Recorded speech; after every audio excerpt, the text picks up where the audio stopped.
እንኳን ለጻድቁ አባታችን አቡነ ሀብተ ማርያም ዓመታዊ የመታሰቢያ በዓላቸው በሰላም አደረሳቸው።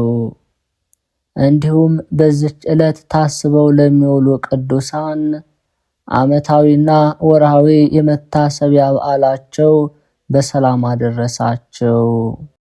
ከዚህ በመቀጠል የጻድቁ አባታችን የአቡነ ሀብተ ማርያምን ገድላቸውን እናሰማለን። አብን በልብ ወልድን በቃል መንፈስ ቅዱስን በስትንፋስ መስለን ምንም ላጠይቁ አካላት ሶስት ብንል በባህሪ በህልውና አንድ አምላክ ብለን አምነን የአቡነ ሀብተ ማርያምን ገድል መጽሐፍን በእግዚአብሔር ቸርነት እንጀምራለን። በሚታይ በማይታይ በእግዚአብሔር ስም አዳምን ለማዳን በተሰዋ በእግዚአብሔር ወልድ ስም ሥራን ለመፈጸም በሚያጸና በእግዚአብሔር መንፈስ ቅዱስ ስም አሸናፊ በሚሆን አንድ አምላክ ይህን ዓለም ካለመኖር ወደ መኖር አምጥቶ የፈጠረ የፀሐይን፣ የጨረቃን፣ የከዋክብትን መንገድ በቃሉ የወሰነ ከዕለታት ኬክሮስ ጋራ የንጹሐንን ጸሎት የሚሰማ የተጨነቀውን ፈጥኖ የሚረዳ አንድነቱን ሶስትነቱን ዘንግቶ የካደ ሰውን የሚያቃጥል እሳት ወዳለበት ወደ ገሃነም ይውረድ ለዘላለሙ አሜን። ትሩፋቱ የበዛ ቸር ደግ እውነተኛ ክቡር የሆነ የአቡነ ሀብተ ማርያም ገድል እንጀምራለን። ሰው ሲሆን ሰማያዊ ስራን የሚሰራ መልአክ ሲሆን በምድር የሚገለጽ አባ ሀብተ ማርያም ምድራዊ ሰው ሲሆን ሰማያዊ መልአክ ነው። ዕውቀትን አንቺ እህቴ ነሽ አላት፣ ምስጢርንም ሀገር ያደረጋት ደምግባቱ አስቀድሞ ከሚወጡ ከዋክብት ቀድሞ የሚወጣ የአጥቢያ ኮከብን የሚመስል እንደ ምልኤል ኮከብ ነው። ከመጋቢት 26 እስከ ሰኔ 25 15ቱ ሰንበታት እስኪፈጸሙ ድረስ መዓልቱንና ሌሊቱን የሚመግብ መጋቢ መሬት የሆነ ምልኤልን የሚመስል በፊቱ ፀሐይ ጽድቅ ኢየሱስ ክርስቶስ የሚያበራለት እርሱ ዓለም ከመፈጠሩ አስቀድሞ በጨለማውና በአውሎ ሞገድ ውስጥ ሲያበራ የነበረ የብርሃን መለኮት ነው። አሁንም የልቦናችንን በር የሚሸፍንና የሚይዘውን የድንቁርናና ያለዋቂነት ሽፋን ያርቅልን ያስወግድልን። አምስቱን ክፉ ሕሊናት በበጎ ሕሊናት ይሰብስብልን። ከአባታችን ከአቡነ ሀብተ ማርያም ትሩፋት ጥቂት እንናገር ዘንድ የአንደበታችን አልጫነት በመለኮቱ ጨው ያጣፍጥልን። ዛሬ በክቡር አቡነ ሀብተ ማርያም በዓል የተሰበሰባችሁ አባቶችና ወንድሞች ሆይ እጅግ በጣም ያስደስታልና ታሪኩን ከልባችሁ ስሙ። የዚህ ቅዱስ አባታችን የትውልድ ሀገሩ የራውዕ የምትባል ምስራቃዊት ሀገር ውስጥ ነው። የኢትዮጵያ ንጉሥ እስክንድር በነገሰ በ486 ዓመተ ምህረት ፍሬብሩክ የሚባል አንድ ሰው በዚያች ሀገር ውስጥ ይኖር ነበር። ይኸውም ከከበሩ ሰዎች ተለይቶ ብዙ ገንዘብ ያለው ባለጸጋ በሕጋዊ ጋብቻ ስሟ ዮስቴና የምትባል ሴት አገባ። ይህችውም ሴት በደግ ሥራ ሁሉ የተሸለመች ያጌጠች ነበረች። ብዙ ደግነቷንና ትሩፋቷን ኋላ እንነግራቸዋለን። ነገር ግን አስቀድመን በዚህ ዓለም ከሕጋዊ ባሏ ጋራ በንጹሕ ጋብቻ እግዚአብሔርን በመፍራት ምጽዋትን በመስጠት የዋህነትንና ትሕትናን ገንዘብ አድርጋ በትዕግስት በበጎ ስነ ምግባር ሁሉ ጸንታ እንደኖረች እንነግራቸዋለን። እንዲህ ባለ ሥራ ሳለች መንፈሳዊ ሐሳብ እንዲህ ሲል ተነሳባት። ለአንቺ በዚህ ዓለም መኖር ምን ይረባሻል የሚል መጣባት። ዛሬ የሚያልፍ የሚጠፋ ነውና ጌትነቱ የሚመሰገንበት ለዘላለም የሚኖር የማያልፍ ሌላ ዓለም ይገለጣልና ኢየሱስ ክርስቶስ በወንጌል ሰው ዓለምን ሁሉ ቢገዛ ቢነዳ በነፍሱ ከተጎዳ ምን ይጠቅመዋል? ምን ይረባዋል እንዳለ ላንቺ ግን በሰማይ ጸንቶ መኖርና ሁለተኛዋን ሀገር መያዝ ይሻላል የሚል ሐሳብ መጣላት። ይህን ካሰበች በኋላ ፈጥና ተነስታ በሌሊት ከቤቷ ወጥታ በሀገሯ አንጻር ትይዩ ወደ ሆነችው በረሃ ሄደች። በውስጡ ከሰው ወገን የማይኖርበት ቦታ መካከሉ ምድረ በዳ ወደ ሆነው በረሃ ደረሰች። ከጅቦች፣ ከነብሮች፣ ከአሳሞች፣ ከጦጣዎች፣ ከዝንጀሮዎች በስተቀር ምንም የማይኖርበት በረሃ ነበር። በዚያችም ቦታ ደጃፏ ያልተዘጋች ትንሽ ዋሻ አገኘች። ምንም ሳትናገር ከዋሻው ውስጥ ገባች። በዋሻው ውስጥ ቆሞ በትጋት መዝሙረ ዳዊትን በአንክሮ የሚደግም ክቡር ባህታዊን አየች። ባየችውም ጊዜ ደነገጠች። እርሱም ሴቲቱን ባያት ጊዜ ፍርሃት መንቀጥቀጥ በላዩ ላይ ወረደበት። በመስቀል ምልክት ፊቱን አማተበ። ይህም ቅዱስ ባህታዊ ፊቱን ባማተበና ስመ እግዚአብሔርንም በጠራ ጊዜ እንዳልሸሸች ስላየ ይህች ሴት ክርስቲያን መሆኗን አወቀ። መጀመሪያ ስትገባ የጋኔን ምትሃት መስላው ነበርና ሰው መሆኗን ባወቀና በተረዳ ጊዜ ተቆጣት። አንቺ ዘማዊት ሴት ምንኩስናዬን ታፈርሽ ዘንድ ከየት መጣሽ አላት። ወይስ ደግሞ ሰይጣን በልብሽ ገብቷልን? ጌታዬ፣ እኔስ የሕያው እግዚአብሔር የባህሪ ልጅ ከቅድስት ድንግል ማርያም የተወለደው የኢየሱስ ክርስቶስ አገልጋይ ነኝ እንጂ አንተ እንደምትለኝ ዘማዊት አይደለሁም አለችው።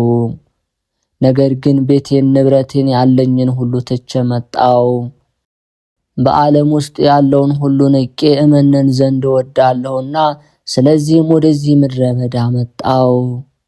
በዚህም ገዳም ወይም በረሃ ሰው እንዳለ አላውቅም ነበር። ሰውን የሚበሉ አራዊት ብቻ የሚኖሩበት ይመስለኝ ነበር አለችው። ይህም ባህታዊ በትህትና በፈሪሃ እግዚአብሔር ይህንን የሚያስደንቅ መልካም መልስ በመለሰችለት ጊዜ 1 ሰዓት ያህል ካሰበ በኋላ በፍቅር አንድነት ወደ ቤትሽ ተመለሽ ብሎ በሰላም ተናገራት። ወደዚህ ቦታ ዳግመኛ አልመጣም እንጂ ካንተ ዘንድ ተለይቼ ሄዳለሁ። ነገር ግን ወደ ቤቴ ተመልሼ አልሄድም። ከገዳማት በአንድ ቦታ መንኩሼ መኖር ወዳለሁ እንጂ አለችው። ጌታ በወንጌል እርፍን በእጁ ይዞ ወደ ኋላ የሚያርስ የለም እንዳለ ወደ ዓለም አልመለስም አለችው። ያም ባህታዊ ምንኩስናስ የለሽም፣ አልታዘዝሽልኝም። ነገር ግን በሰላም ወደ ቤትሽ ወደ ሕጋዊ ባልሽ ተመለሽ። የተፈቀደልሽን እነግርሻለሁ። ከሕጋዊ ባለቤትሽ ወንድ ልጅን ትወልጃለሽ። እርሱም ለዓለም ሁሉ የሚጠቅም ይሆናል። የገድሉና የተረፋቱ ዜና እስከ ዓለም ዳርቻ ይደርሳል። በሕይወተ ሥጋ ሳለ በፈጣሪው በእግዚአብሔር ፈቃድ የብዙዎችን ሰዎች ነፍሳት ከሲኦል ያወጣል። እንደ መላእክትም ክንፈ ጸጋ ተሰጥቶታል። በሰው አካል በሥጋ ሆኖ ሳለ በተመስጦ ወደ ሰማይ ወጥቶ የሥላሴን የአንድነትንና የሦስትነትን ምስጢር ያያል። ቅድስት ዮስቲናም ከአረጋዊ ባህታዊ ይህንን ነገር ሰምታ ደነቀች። የፈጣሪ ፈቃድ ከሆነ ወደ ቤት እመለሳለሁ አለች። ይህንንም ብላ ተመልሳ ወደ ሀገሯ ወደ ቤቷ ገባች። ቤተሰቦቿም መውጣቷን መግባቷን ምንም አላወቁም። ጥቂት ወራትን ከቆየች በኋላ መልኩ እንደ ነጭ በረዶ፣ ነጭ እንደ ጽጌረዳም ብሩህ ቀይ የሆነ መልአክ መልካም ልጅ ወለደች። ሁለንተናውም ጨረቃ የጉለቱ ምልአት 15 ሌሊት ሆኖ በብሩህ ብርሃን በምልአት በሚያድርበት ጊዜ እንደሚያበራው መልካም ብርሃን ገጹ ብሩህ የሆነ ልጅ ወለደች። ይህ ሕፃን በግንቦት ወር በ26 ቀን በተወለደ ጊዜ በአባቱና በእናቱ ቤት ታላቅ ደስታ ሆነ። በጎቹንም አርደው ዘመዶቻቸውን፣ ጎረቤቶቻቸውን፣ አማቶቻቸውንም ምራቶቻቸውንም ጠርተው ለበዓሉ እንደሚገባ መጠጡን መብሉን ሰጥተው በሚገባ ጠገቧቸው። ከጠገቡ በኋላ ሁሉም በአንድነት በቡራኬና በምርቃት አመሰገኑት። እናት አባቱንም ይህ ቅዱስ ልጃችሁ በሰማያውያንና በምድራውያን በረከት የተባረከ የተቀደሰ ይሁን፣ እናንተም በእርሱ በረከት የተባረካችሁ ሁኑ አሏቸው። ይህንንም ካሏቸው በኋላ ወደ ቤታቸው ተመለሱ። ይህ ቅዱስ ሕፃንም 40 ቀን በሞላው ጊዜ በኦሪትና በሉቃስ ወንጌል እንደተጻፈ በእግዚአብሔር ፊት ያቆሙት ዘንድ ወደ ቤተ ክርስቲያን ወሰዱት። ካህኑም ተቀብሎ አጠመቀው። ካጠመቀው በኋላ ለነፍሱ ዋስ ለክርስትና አባቱ አሳልፎ ሰጠው። ስሙንም ሀብተ ማርያም ብሎ ሰየመው። ከዚህ በኋላ እናት አባቱም ክቡር የሚሆን የክርስቶስ ሥጋው ደሙን ተቀብለው ከልጃቸው ከሀብተ ማርያም ጋራ ወደ ቤታቸው ተመለሱ። ይህ ቅዱስ ሕፃን እግዚአብሔርን በመፍራት አደገ። ከዕለታት በአንድ ቀን ካህናቱ በቤተ ክርስቲያን ምህላ ሲያደርሱ እግዚኦ መሐረነ ክርስቶስ እያሉ ሲጸልዩ ሰምቶ ቅዱስ ሀብተ ማርያምም በልቡ ይህች ጸሎት በጣም ጥሩና መልካም ጸሎት ናት አለ። እኔ ይህችን ጸሎት መርጫታለሁ። በዚህ ዓለም ከአሳች ሕሊና በሚመጣውም ዓለም ከገሃነመ እሳት እንድንድንባት አውቃለሁ አለ። መልካም የመረጠ መልካም ዕድልን ያገኛል፣ ክፉ ላላደረገም ክፉ አያገኘውምና አለ። ይህንንም ብሎ ጸሎትን አዘወተረ። ያየውና የሰማው እስኪያደንቅ ድረስ እግዚኦ መሐረነ ክርስቶስ የሚለውን ጸሎት በቀንም በሌሊትም በትጋት አዘወትሮ ይጸልይ ጀመር። ጌታችን ኢየሱስ ክርስቶስ በማቴዎስ ወንጌል ወደ ፈተና እንዳትገቡ ተግታችሁ ጸልዩ እንዳለ ሥጋውን በስግደት እያደከመ መንፈሱን ያስደስት ነበር። እናት አባቱን በተኙ ጊዜ ለጸሎት ተነስቶ በዚህ ጸሎት ጌታውን ያመሰግን ነበር። ስግደቱም እንደ ፈጣን ፈረስ ሩጫ ብዙ እስኪያልበው ድረስ ይሰግድ ነበር። እናቱና አባቱን ከእንቅልፋቸው በሚነሱበት ጊዜ ሮጦ ወደ መኝታው ሄዶ ይተኛል። የሚሰራውን የጽድቅ ሥራ እንዳያውቁበት ሲጸልይም እንዳያዩት ጌታ በወንጌል እንዳለ። ከጥቂት ቀን በኋላ አባቱ ሀብተ ማርያምን የበግ ጠባቂ አደረገው። እግዚአብሔር ግን በኋላ ለብዙዎች ስውራን ቅዱሳን በዓለም ለሚኖሩ ምእመናን በጎቹ ጠባቂ ያደርገው ዘንድ ወዶ መርጦታልና። ያ ቀን እስኪደርስ ፈጣሪያችን ሀብተ ማርያምን ይጠብቀው ነበር። ከዕለታት በአንድ ቀንም በጎቹን ሲጠብቅ ብዙ የሚሆኑ የበጎች እረኞች እሸት ተሸክመው መጥተው ና እሸት እንብላ አሉት። አባታችን ሀብተ ማርያም ግን እኔስ አልበላም አላቸው። እነርሱ እኛ ብላ ስንልህ ስለምን አትበላም አሉት። አባታችንም ይህንን እሸት ከየት እንዳመጣችሁት ምንም እንደሆነ ስለማላውቅ ነው አላቸው። እረኞቹም አባታችንን በቁጣ ዓይን አዩት፣ ብዙም ቀጠቀጡት። መጽሐፍ ኃጥእ ሰው እግዚአብሔርን የሚፈራውን ይንቀዋል ያቃልለዋል ብሎ እንደተናገረ ከዚህ በኋላ በፊቱ ተቀምጠው ያንን ሰርቀው ያመጡትን እሸት ይበሉ ጀመር። እሸቱንም በልተው ከፈጸሙ በኋላ አባታችን ቅዱስ ሀብተ ማርያም እነዚያን በግ ጠባቂዎችን የማንችለውን ጽኑ ዝናብ መጥቷልና ወደ ቤታችን እንግባ፣ ከዚህም የምንጠጋበት ቤት ወይም ዋሻ የለምና አላቸው። እረኞቹም ቅዱስ አባታችንን ለአንተስ እኛ የማናየውን የሚያይ ሌላ ልዩ ዓይን አለህን? በሰማይ ምንም ደመና የለምና ነፋስም ወደ ምስራቅ ወደ ምዕራብ ወደ ሰሜን ወደ ደቡብ አይነፍስምና ሀገሩም ብራ ሆኖ ይታያል። አንተ ግን ዝናብ ይመጣል ትለናለህ፣ ደመና ወዴት አለ አሉት። ቅዱስ ሀብተ ማርያምም እኔ የማውቀውን እናንተ አታውቁምን? ነገር ግን ወደ ቤታችሁ ተመልሳችሁ በጊዜ ግቡ አላቸው። ጥበብ አምላካዊ ልቡን በጸጋ መንፈስ ቅዱስ አብርቶለታልና። በፊት በልበ አምላክ ክቡር ዳዊት እንደተናገረው ቃል በሚፈሩት ልብ የሚያበራላቸው አምላክ ገልጾለታልና ከነሱም ጋር ሁል ጊዜ ይኖራልና ከሰይጣን ወጥመድና ከክፉ መንገድ እንዲድኑ አድርጓቸዋልና። እሊህም እረኞች አንተ ራስህ ተመልሰህ ወደ ቤትህ ግባ፣ እኛ ግን ፀሐይ ገና ቀትር እያለ ተመልሰን ወደ ቤታችን አንገባም አሉት። ይህንንም ባሉት ጊዜ በፍጥነት እየሮጠ በጎቹን እያስሮጠ ወደ ቤቱ ገባ። ወደ ቤቱም ከገባ በኋላ ጽኑ ዝናብ መጣ፣ ነፋሳት ነፈሱ፣ መብረቆችም አንጎደጎዱ። ብልጭልጭታና ወገግታውም በዛ፣ ደመናት ተነዋወጡ።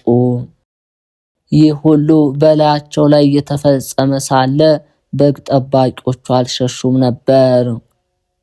እግዚአብሔር የእብደት አዚም በላያቸው ላይ ጥሎባቸው ነበርና ክፋታቸውንም አስቦባቸዋልና በላያቸው ላይ የጥፋት ውሃ ወረደባቸው።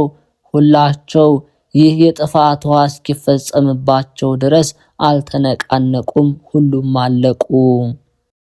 በዚችም ሌሊት ቃል ከሰማይ 3 ጊዜ ሀብተ ማርያም ሀብተ ማርያም ሀብተ ማርያም ሲል ጠራው። ይህ ሕፃን አባቱ ባጠገቡ ተኝቶ ነበርና አባቱ የጠራው መስሎት አባቴ ሆይ አለው ሲል መለሰ። ከዚህ በፊት ቃል ከሰማይ ጠርቶት አያውቅም ነበርና። ይህንንም ማለቱ ቀድሞ በኤሊ ሊቀ ካህናት ጊዜ እንደተፈጸመ ሆኖበት ነው። በዚያን ጊዜ ስሙ ሳሙኤል የሚባል እግዚአብሔር ከእናቱ ማኅፀን ጀምሮ የመረጠው የብፅዓት ልጅ ነበር።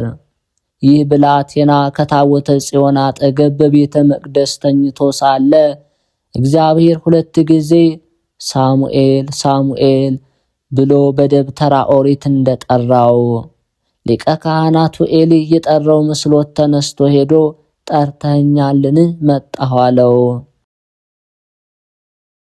ኤሊም ልጅ ሆይ አልጠራሁህም፣ ሄደህ ከመኝታ ተኛ አለው። ሄዶም ተኝቶ ሳለ ዳግመኛ እግዚአብሔር ሳሙኤል ሳሙኤል ብሎ መላልሶ 2 ጊዜ ጠራው። አሁንም ሊቀ ካህናቱ ኤሊ የጠራው መስሎት ተነስቶ ሄዶ እነሆኝ ስለ ጠራኝ ወደ አንተ መጣሁ አለው። እንደዚሁ ሁሉ እግዚአብሔር ይህን ሕፃን ሀብተ ማርያምን 3 ጊዜ ሀብተ ማርያም ሲል ጠራው። ሕፃኑ ሀብተ ማርያም ተነስቶ ታጥቆ እጅ ነስቶ እንደ ሳሙኤል ጌታዬ ባሪያህ ይሰማሃል በል ተናገር አለው።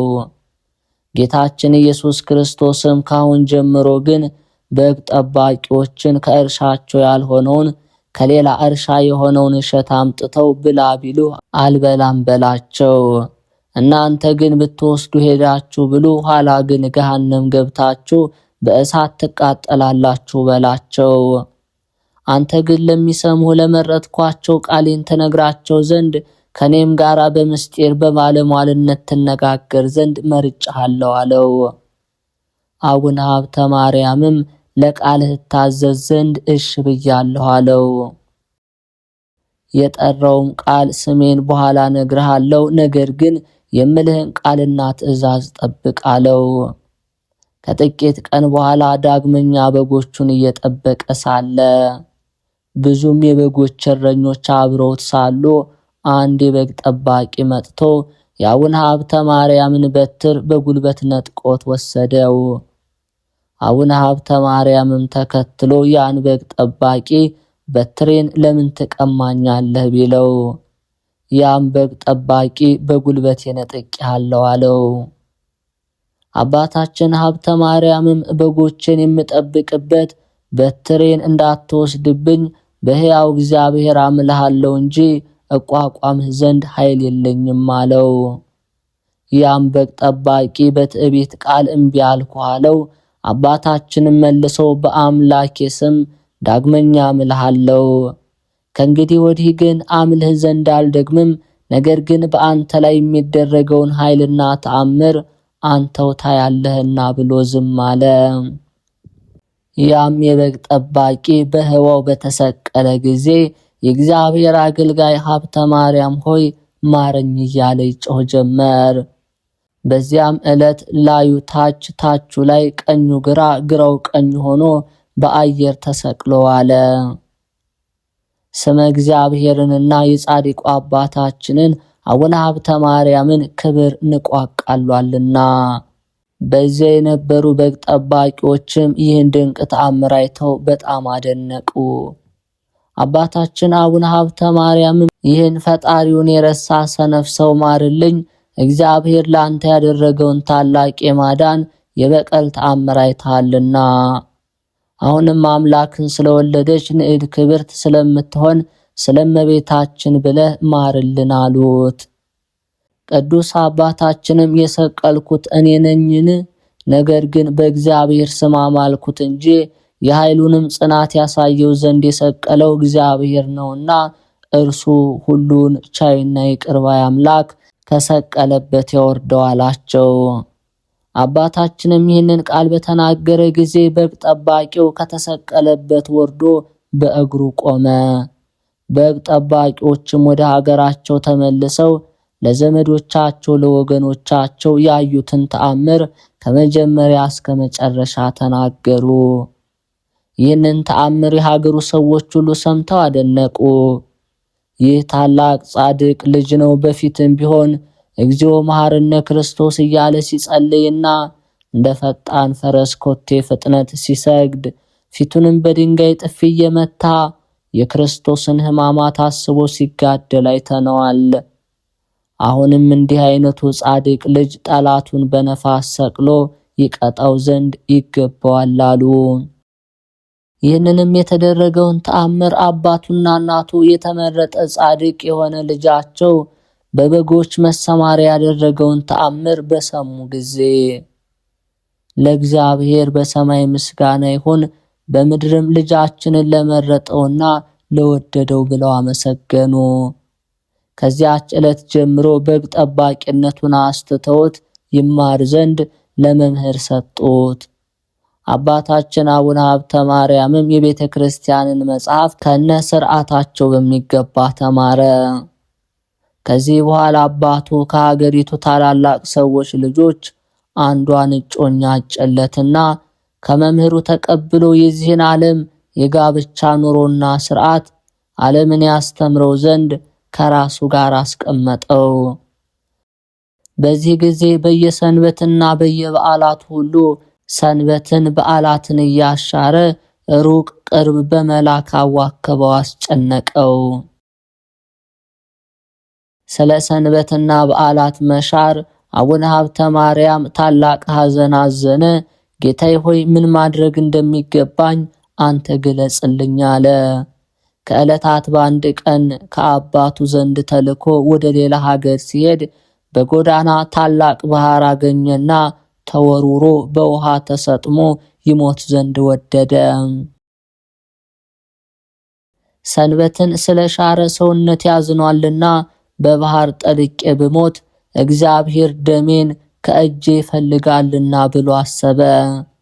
ነገር ግን በሰንበት መንገድ አልሄድም ብዬ አባቴን ባሳዝነው በተሻለኝ ነበር። አባቴን በሰንበት መንገድ መሄድ አይሆንም ብዬ ባልኩ ጊዜ መታኛል። ይህም መመታት ከጽድቅ ገብቶ ይቆጠርልኛልና ከባህር ገብቼ ልሙት ብዬ ስላሰብኩት ግን ንስሐ ገባለሁ። እንዲህም ካለ በኋላ የመልእክቱን ነገር ትቶ ወደ መምህረ ንስሐው ቄስ ዘንድ ሄደ። ንስሐም ገባ። ስላደረገው ሳይሆን በህሊና ስላሰበው መምህረ ንስሐው ቄስ ለክርስቲያን እንደሚገባ አድርጎ ቀኖናውን ሰጠው። አባታችንም ተመልሶ ወደ አባቱ ቤት ገባ። አባቱ ስለላከውም ነገር አልጠየቀውም። ነገሩንም ለውጦ ልጅ ሆይ ከዛሬ ጀምሮ እስከዚች ቀን ድረስ ተዘጋጅ፣ ታገባት ዘንድ ሴት አመጣልሃለሁና አለው። አባታችን አቡነ ሀብተ ማርያምም አባቱን አባቴ ሆይ እኔ ራሴን ለክርስቶስ በድንግልና ለመኖር አጭቻለሁ። ተራክ ወይንም ቃለ ወንጌልን መስማት እንጂ ሌላ አይደለምና ለምን እንዲህ ትለኛለህ አለው። አባቱም ይህን ቃል ከአቡነ ሀብተ ማርያም በሰማ ጊዜ በጣም ተቆጥቶ ያለ ልጁ ፈቃድ ሙሽራይቱን ለማምጣት ሄደ። በዚያን ጊዜ አባታችን አቡነ ሀብተ ማርያም ሀገር ጥሎ ለመሰደድ በስርቆት በር ተደብቆ ከቤት ወጥቶ ወደ ምስራቅ ሀገር እየጸለየ ሄደ። እንዲህ እያለ የምሄድበትን መንገድ አቤቱ አንተ ምራኝ፣ ቅዱስ መንፈስህንም ወደ እውነተኛ ቦታ ይምራኝ። አቤቱ በስምህ ስላመንኩ በቸርነት አድነኝ፣ ሰውነቴንም ከመከራው ጣት። በመልካም ፈቃድህ ጠላቶችን አጥፋቸው፣ ሰውነቴን የሚያስቸግራትን ሁሉ ታጠፋለህ፣ እኔ ታዛዥ ባሪያ ነኝና። አባታችን ሀብተ ማርያምም ይህን ጸሎት እየጸለየ በመንገድ ላይ ሳለ መንፈስ ቅዱስ በመብረቅ አምሳል ወርዶ አባቱን ገሰጸው። በዚህ ድንጋጤ ምክንያት የሥጋ አባቱ ከዚህ ዓለም አረፈ። አባታችን አቡነ ሀብተ ማርያም ግን የአባቱን ረፍት ሳያይ አፋር ወደምትባል ሀገር ሄዶ አባ ሳሙኤል ከሚባል ደግ መነኩሴ ገብቶ ኖረ። በዚያም ይህን አባ ሳሙኤል የሚባለው መነኮስ እያገለገለ ቆየ። መልአኩ የሚሄድበትን መንገድ ስላሳየው ከሀገሩ ወጥቶ ለሸዋ ምስራቅ ወደምትሆን ሀገር ሄዶ ቁጥርህ ወደምትባል ሀገር ደረሰ። ወደ ሀገሪቱ ከመግባቱ አስቀድሞ በመንፈስ ቅዱስ ጽንዕት በሰውነቷ እርጅና ደካማ ለምትሆን ልያ ለምትባል አንዲት ሴት ራእይ ተገለጸላት። ራእይዋም ግሩም የሚሆን መልአክ ተገልጦ የምትፈልጊውን መንፈሳዊ ስራን የሚፈጽምልሽ ዮሐንስ የሚባል መልእክተኛዬን እነሆ እኔ እልክልሻለሁ የሚል ነው። ንዑድ ክቡር የሚሆን አባ ኢያሱ ግን በቤቷ ለቤተ ክርስቲያን አቅራቢያ ስለሆነ ደግ ከምትሆን ሴት በር ቆሞ ክፈቱልኝ ክፈቱልኝ እያለ በሩን ሲመታ ሰዎቹ ከቤት ወጥተው ከወዴት መጣ ብለው ስለጠየቁት ከደብረ ሊባኖስ ነው አላቸው። ከደብረ ሊባኖስ መምጣቱን ሰምተው ለሴቲቷ ይህንን ይነግሯት ዘንድ ወደ ቤት ገቡ። ይህ ደገኛ መነኩሴ ከደብረ ሊባኖስ መጣሁ ይላል አሏት። ያችን ባልቴት ይህንን ሰምታ በሕልሜ ያየሁት ራእይ ደረሰልኝን ስትል አጨበጨበች። ምን አየሽ ብለው ቢጠይቋት መልኩ ግሩም የሆነ ሰው ተገልጦልኝ የምትሻውን መንፈሳዊ ነገር ሁሉ የሚፈጽምልሽ ዮሐንስ የሚባል መልእክተኛዬን እነሆ ልክልሻለሁ ብሎኛልና አለቻቸው። እውነት እንደሆነ እስኪ ስሙን ጠይቁት አለች። ሰዎች ወደ እርሱ ወጥተው ልያ ጠይቁት ብላ እንደላከቻቸው ስሙን ጠየቁት። አባ ኢያሱን በዚች ሀገር ለመኖር ወዳለሁና ስሜን የነገርኳቸው እንደሆነ የሀገሬ ሰዎች መጥተው እንደ ቀድሞ እንዳይወስዱኝ ስሜን ልለውጥ ብሎ መልአክ ለልያ እንደነገራት ስሙን ለውጦ ዮሐንስ ነው አላቸው። አባ ሳሙኤል ግን እንደ አባ ባይሞይ ብርቱ ቁጡ ነበርና አባታችን አቡነ ሀብተ ማርያም ደግሞ እንደ ዮሐንስ ሐጺር ትዕግስተኛ፣ እግዚአብሔርንና ሰውን የሚያስደስት የልብ የሚያደርስ ሆነ። እንደዚህ ሲኖር ሳለ አንድ ቀን እንስራ ተሸክሞ ውሃ ይቀዳ ዘንድ ወደ ወንዝ ወረደ። ውሃውን በማምጣት ላይ ሳለ እግሩን እንቅፋት መታውና ለመውደቅ ወዲያና ወዲህ ተንገዳገደ።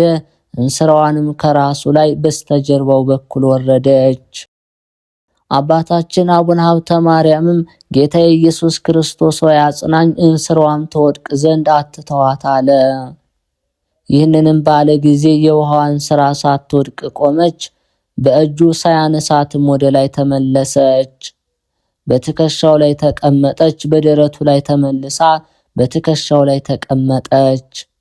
በደረቱም ላይ 3 ጊዜ ዞረች። ይህን ያህል ስትነቃነቅ ውሃው ሳይፈስ በራሱ ላይ ተመልሳ ተቀመጠች። አባ ሳሙኤል የሚከተለው ነበርና ይህንን ጽኑ ተአምር አይቶ አደነቀ። ከዕለታት በአንድ ቀን የሰምአ መብራት ለአባ ሳሙኤል እያበራ መብራቱ ከእጁ ወድቆ ጠፋ። ስለ መምህሩ ስለ አባ ሳሙኤል ቁጣና ፍራቻ ታላቅ ድንጋጤ ደንግጦ ፈጥኖ ባነሳው ጊዜ መብራቱ ጠፍቶ ጨለማ ከሆነ በኋላ ከእሳት ሳይለኩሰው በእግዚአብሔር ተአምር ራሱ በራለት። ዳግመኛም አባ ሳሙኤልም ይህን ተአምራት አይቶ በጣም እጹብ አለና የዚህ ቅዱስ ልጅ መጨረሻው ምን ይሆን ብሎ ይህ ልጅ ለዓለም ሁሉ የጥበብ መብራት ይሆናል ሲል ትንቢት ተናገረለት። ከዚህ በኋላ ችላ እያለ ይበድለው ነበርና በግዴታ ልክ እንደ ባሪያ ይገዛው ነበርና አክብሮ ልብሱን ሰጠው። ከዚች ዕለት ጀምሮ ከክቡድ ትእዛዙ ቀንሶ ቀላል አደረገለት። ከዚህ በኋላ አባ ሳሙኤል ሀብተ ማርያምን ለምን ታሳዝናለህ? ልብስ ሰጥቻለሁ፣ ደስ ብሎ ለምን አትሰራም አለው። አባ ሀብተ ማርያም አባ ሳሙኤልን አንተ የእግዚአብሔር ተላላኪ ነህና እግዚአብሔር ሰጠኝ እንጂ አንተ መቼ ሰጠኸኝ አለው። አባ ሀብተ ማርያምም ለአባ ሳሙኤል ይህን ቃል በመለሰለት ጊዜ አባ ሳሙኤል ተቆጥቶ ይጸልይ ዘንድ ወደሚጸልይበት ቦታ ሄደ። ሲጸልይም እመቤታችን በጋር ተገልጻ ወዳጄ በሀብተ ማርያም ላይ ለምን ትቆጣለህ? ያለዚያ ግን ክፉ ሞት ትሞታለህ አለችው። አባ ሳሙኤልም በመደንገጥ ፈጥኖ ተመልሶ አባ ሀብተ ማርያም ልጄ ማረኝ፣ አምላክን የወለደች ድንግል ማርያም የምታደርግልህን ክብር ገናናነት አላወቅኩም ነበርና ካሁን ጀምሮ ግን አንተ ገዢ ጌታ ሁን፣ እኔም ታዛዥ ባሪያ ልሁን፣ ረድም ሆኜ አገለግልሃለሁ። አንተ ግን በቤተ ክርስቲያን ውስጥ ላዕከ ቤተ ክርስቲያን ካህን ሆን አለው። አቡነ ሀብተ ማርያም መምህሩን አባ ሳሙኤልን እኔ በምንም አላዘንኩብህም፣ ነገር ግን ስለ ተልእኮ እሺ ብሎ 12 ዓመት ከትህትና ጋራ በግብረ ተልእኮተ ክህነት ከትእዛዘ መንፈሳዊት ጋራ ቆየ። ለመምህሩም እየታዘዘ ለቤተ ክርስቲያን እያገለገለ ኖረ። ከዚህ በኋላ ከአባ ሳሙኤል ገዳም ወጥቶ ለአድባር ወደምትባል ወደ ሌላ ገዳም ሄደ። ከቦታውም ደርሶ ጥቂት ጊዜ ከቆየ በኋላ እግዚአብሔር ከመረጠው ከአባ መልከ ጼዴቅ እጅ የምንኩስናን ሥርዓት ተቀበለ። ከዚያም ክቡራን መነኮሳት ወደሚኖሩበት ሄዶ በዚያ ታላቅና ጽኑ መንፈሳዊ ተጋድሎን ጀመረ። እነሆ ጻድቁ አባታችን አቡነ ሀብተ ማርያም በባህር መካከል ቆሞ 150ውን መዝሙረ ዳዊት እየደገመ በዚያም ላይ በባህር ውስጥ ሰጥሞ ውሃ ከፊቱ ላይ እስከሚያርስ ድረስ ሰጥሞ በተጨማሪ 500 ጊዜ ይሰግድ ነበር። እህልን በ7 ቀን አንድ ጊዜ እንጂ ሌላ ጊዜ አይበላም። ከጥቂት ጊዜ በኋላ እህል መብላቱን ትቶ እንደ በረሃ ዋልያ ቅጠል ብቻ መብላት ጀመረ። 40 ቀን የሚጾምበት ጊዜ ነበር። 80 ቀንም የሚጾምበት ቀን ነበር። ቅጠልም ቢሆን እህልም ቢሆን ቀዝቃዛ ውሃም ቢሆን ምንም አይቀምስም። ዳግመኛ ቅዱስ ሚካኤል የሚያጥነውን ቄስ በቤተ ክርስቲያን እጅ ንሳለው። ከዚህ በኋላ አባ ሀብተ ማርያም በቤተ ክርስቲያን ቄሱን እጅ ከነሳው በኋላ ቅዱስ ሚካኤል ወጥተ ወደ ቀድሞ ቦታ ግባ አለው። የመላእክት ልማዳቸው ነውና የሚያጥነው ቄስ ቤተ ክርስቲያን መግባታቸውንና መውጣታቸውን ምንም አላወቀም። ለመራዳትም ለመበቀልም በተላኩ ጊዜ እግዚአብሔር አዟቸው ሊገለጡለት ለወደዱት ነው እንጂ ተገልጠው ለማንም በገሃድ አይታዩምና። ከጥቂት ቀን በኋላ ቅዱስ ሚካኤል አባ ሀብተ ማርያምን ይስሐቅ የሚባል ጳጳስ መጥቶልሃልና ሄደ ከእሱ ተባርከ የዲቁና ማዕረግ ተቀበላለው። እርሱም ጌታዬ እሺ አለ። ቅዱስ ሚካኤል ካዘዘው በቀር ምንም አይሰራም ነበርና ባልንጀራ ከባልንጀራው እንደሚነጋገር በራእይም ሆኖ በገሃነም ሆኖ ቅዱስ ሚካኤል የነገረውን አይተላለፍም ነበርና ቅዱስ ሚካኤል እንዳዘዘው አቡነ ይስሐቅ ከሚባል ሊቀ ጳጳስ ዘንድ ሄዶ ማዕረገ ዲቁናን ተቀበለ። ቅዱስ ሚካኤል በረድኤት ከእርሱ ጋራ ነውና የዲቁና ማዕረግ ተቀብሎ ወደ ቦታው ተመለሰ። መንገድን በሚሄድበት ጊዜ አብሮት ይሄድ ነበር። ባየው በሰማው ዘንድ ባለሟልነትን እየሰጠ ያጸነዋል። በአባ ሀብተ ማርያም ላይ ክንፉን ይጋርድ ነበር። ወደ ቤትም በገባ ጊዜ ገብቶ አብሮት ይቀመጥ ነበር። የመላእክትን ስም እየጠራ ሰማያዊውን ምስጢር ይነግረው ነበር። መጽሐፍትን ባነበበ ጊዜ ኃይለ ቃሉን ይተረጉምለት ነበር። የማያውቀውን ነገር የተሰወረውን ምስጢር ያስረዳው ነበር። ከእንስሳት ጩኸት ጀምሮ ከዱር አራዊት ድምፅና እስከ አእዋፍ ቋንቋቸው ያስረዳዋል። ወዳጅ ሀብተ ማርያም ሆይ ድካምና ገድል ሁሉ ለዘላለም መታሰቢያ ሊሆን በኢየሩሳሌም ሰማያዊት ተጽፎልሃል ብዬ በእውነት እነግርሃለሁ። ለአንተ ለወደድኩትና ለመረጥኩት ለወዳጄ የማቴዎስንና የማርቆስን ወንጌል ባነበብክ ጊዜ ሁሉ ተጭነህ ወደምትሄድበት ቦታ የሚያደርስህ የብርሃን ሰረገላ ሰጥሃለሁ። እንደ አንተ ካሉ በዋሻ በመሬት በፍሩክታ ከሚኖሩ ከመረጥኳቸው ቅዱሳን ትገናኝ ዘንድ ወደ ምስራቅም ወደ ምዕራብም ወደ ሰሜን ወደ ደቡብም ትሄድበት ዘንድ የብርሃን ሰረገላ ሰጥቻለሁ። ከሰው ፊት ከተሰወሩ ባህታውያን ጋር ኑር። ዳግመኛም የሉቃስንና የዮሐንስን ወንጌል ባነበብክ ጊዜ በእርሱ ተጭነህ ሥጋዬን ደሜን ለመቀበል ኢየሩሳሌም ትደርስበት ዘንድ የእሳት ሰረገላ ሰጥቻለሁ አለው። በጸሎት አምኖ በጎ ሥራ ለሚሰራልህ ሁሉ በሕይወት ሳለ ልብስ በመስጠት ወይም ምግብ ወይም እግር በማጠብ እንጨት ሳር በማቅረብ ወይም ውሃ በመቅዳት በመርዳት ለደከመ ሰው ሁሉ ምርልሃለሁ ብዬ ቃል ኪዳን ሰጥቻለሁ። በሕይወቱ ሳለ የሚሻውን መልካሙን ሥራ ሁሉ አደርግለታለሁ። ከሞተ በኋላ መንግሥተ ሰማያትን አወርሰዋለሁ።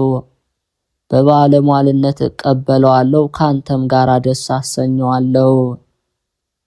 አንተ ከሞትክም በኋላ ስምህን የጠራውንና ዝክርህን የዘከረውን ሁሉ የሀብተ ማርያም አምላክ ሆይ ከጠላት እጅ አድነኝ ያለኝን በህሊና ያሰበውን በልቦና የወሰነውን እፈጽምለታለሁ። አንተን ገድልህን ቃል ኪዳንህን የናቀውንና ያቃለለውን ሁሉ ፍጹም መበቀሌን እበቀለዋለሁ። ወደ መከራ ቦታ ወርደዋለሁ፣ በበጎ ሳይሆን በመዓት ዓይን እመለከተዋለሁ። ጠላቶችን ይበቀልልህ ወዳጆችን ይጠብቅልህ ዘንድ መልእክተኛ የሚካኤልን ዘወትር አይለይህ፣ የሰጠውንም ቃል ኪዳን እንዳልነሳ በራሴ ማልኩልህ። ከእናትህ ማኅፀን ጀምሮ የመንፈስ ቅዱስ ማደሪያ አድርጌ መረጥኩ እንጂ በብዙ ገድልህና በድካም ብቻ የወደድኩ አይደለም። እንደ ወዳጅ እንደ ፊቅጦርም በእናቴ በማርያም ድንግል አተምኩ። ፊቅጦርን ከሰማዕታት ሁሉ አብልጬ እንደወደድኩት አንተንም ከመነኮሳት ሁሉ አብልጬ ወድጄሃለሁና ይህ የሰጠው ቃል ኪዳኔ ለዘላለም ይሆንልህ አለው። አባታችን አቡነ ሀብተ ማርያምም ይህንን ቃል ከጌታችን ከኢየሱስ ክርስቶስ አንደበት ሲነገር በሰማ ጊዜ ከምድር በላይ ባለ በሰማይ ከሰማይ በታች ባለ በምድር ፈጽመ የወደድከኝ ለአንተ ለፈጣሪ ምስጋና ይግባህ ብሎ ወድቆ ሰገደ። ሚካኤልና ገብርኤል ይህን ምስጋና ሲያመሰግን በሰሙ ጊዜ በእውነት ለአምላክ ምስጋና ይገባል አሉ። ጌታችን ኢየሱስ ክርስቶስም ይህን ቃል ኪዳን ከሰጠው በኋላ በክብር በብርሃን በቅዳሴ በስልጣን ወደ ሰማይ አረገ። አባታችንም ዘወትር በትጋት በጾምና በጸሎት በዚያ ኖረ። ተመልሰን የአባታችን የአቡነ ሀብተ ማርያምን የገድሉን ነገር እንናገር። ከዚህ በኋላ መውጊያ ያለው የብረት ሰንሰለት አበጀ። ይኸውም በመካከሉ ያለው ስለት ሰይፍ ይመስላል። ልተኛ በወደድኩ ጊዜ እንዲወጋይ ብሎ እንደ ዝናር በወገቡ ታጠቀው። ስለዚህ እንቅልፍን አቋርጦ እንደ መላእክት ትጉ ሆነ። በመሸ ጊዜ 150ውን መዝሙረ ዳዊት 15ቱን ነቢያት 5ቱን መኃልየ ሰሎሞን እስኪፈጽም ድረስ ከቀዝቃዛ ባህር መካከል ቆሞ ይደግም ነበር። ጎህ በቀደደ ጊዜ እንዳይታወቅበት ከባህሩ ወጥቶ ከጎጆ ገብቶ በሩን ዘግቶ 4ቱን ወንጌላት ይደግም ነበር። እንዲህ እየሰራ ብዙ ዘመን ኖረ። ቅዱስ ሚካኤልም ሁል ጊዜ ጎበኘው ነበር። ወንድሞቹ መነኮሳት ወዳጆቹ ምእመናን ሲጠይቁት በመጡ ጊዜ ቅዱስ ሚካኤል አባታችን ሀብተ ማርያምን እነገሌ ከበር ቆመዋል፣ ጉዳያቸው እንደዚህ ነው፣ ወጥተህ አናግራቸው እያለ ያማክረው ነበር። እንዲህ ብሎ ቢጠይቅህ አንተም እንዲህ ብለህ መልስለት ይለው ነበር። እርሱም ቅዱስ ሚካኤል እንደነገረው ወጥቶ ወንድሞቹን ያገኛቸው ነበር። ቅዱስ ሚካኤል ለአባ ሀብተ ማርያም አስቀድሞ እንደነገረው ወንድሞቹ የሚሹትን ይነግሩታል። የመላእክት ሁሉ አለቃ ቅዱስ ሚካኤል እንዳዘዘው ሀብተ ማርያምም ለወንድሙ እንዲህ ይለው ነበር። ከዕለታት በአንድ ቀን ቅዱስ ሚካኤል ዕጣን በሚታጠንበት ጊዜ አቡነ ሀብተ ማርያምን ከቤተ መቅደስ አስገብቶ ከሥላሴ መንበር ፊት ስገድ አለው። አባታችን አቡነ ሀብተ ማርያምም ከሥላሴ መንበር ፊት ሰግዶ በፍርሃትና በረአድ ሆኖ ቆመ። ዳግመኛ ቅዱስ ሚካኤል የሚያጥነውን ቄስ በቤተ ክርስቲያን እጅን ሳለው። ከዚህ በኋላ አባ ሀብተ ማርያምም በቤተ ክርስቲያን ቄሱን እጅ ከነሳው በኋላ ቅዱስ ሚካኤል ወጥተ ወደ ቀድሞ ቦታ ግባ አለው። ጌታችን ኢየሱስ ክርስቶስ ለአቡነ ሀብተ ማርያም ወደ ሰጠው ቃል ኪዳን እንመለስና አንተን ያከበረ እኔን አከበረ፣ አንተን የናቀ ያቃለለ እኔንም የናቀ ያቃለለ ነው ብሎ ቃል ኪዳን እንደሰጠው እናስታውቃችኋለን። ከቅዱሳት መጻሕፍት በብዙ ምስክሮችም አምጥተን ባስረዳናችሁ ነበር። ነገር ግን መጽሐፍትን ከመጠን በላይ ማብዛት ልብ ያዘነጋል እንዳለ በመጠኑ ተው ነው። ነገር ግን ይህን ታላቅ ጻድቅ የናቀና ያቃለለ ፍዳና መከራ እንዳለበት ያከበረው ደግሞ ብዙ ጸጋና ምሕረትንም እንደሚያገኝ ከአቡነ ተክለ ሃይማኖት ልጆች አንዱ ከሚሆን ከአባ ኢያሱ ገድል የዚህ ጻድቅ ልዕልና አግኝተን አቀረብንላችሁ። ይህ አባ ኢያሱ የሚባል ጻድቅ በጽድቁና በትሩፋቱ ከ8ቱ ኖሎተ አባግ አንድ ነው። ይህ ንዑድ ክቡር የሚሆን አባ ኢያሱ እግዚአብሔርን ደስ በማሰኘት ሰውን በመውደድ ጸንቶ በደብረ ሊባኖስ ኖረ። የሀገሩ ሰዎች በደብረ ሊባኖስ መኖሩን ሰምተው ብዙ ጊዜ ሲያለቅሱ ለነበሩ ለእናትና አባቱ የምስራች ነገሯቸው። ግንቦት 26 የዕለቱ ስንክሳር። አንድ አምላክ በሚሆን በአብ በወልድ በመንፈስ ቅዱስ ስም ግንቦት 26 በዚች ቀን ዲዲሞስ የሚባለው የከበረ ሐዋርያ ቶማስ በምስክርነት አረፈ።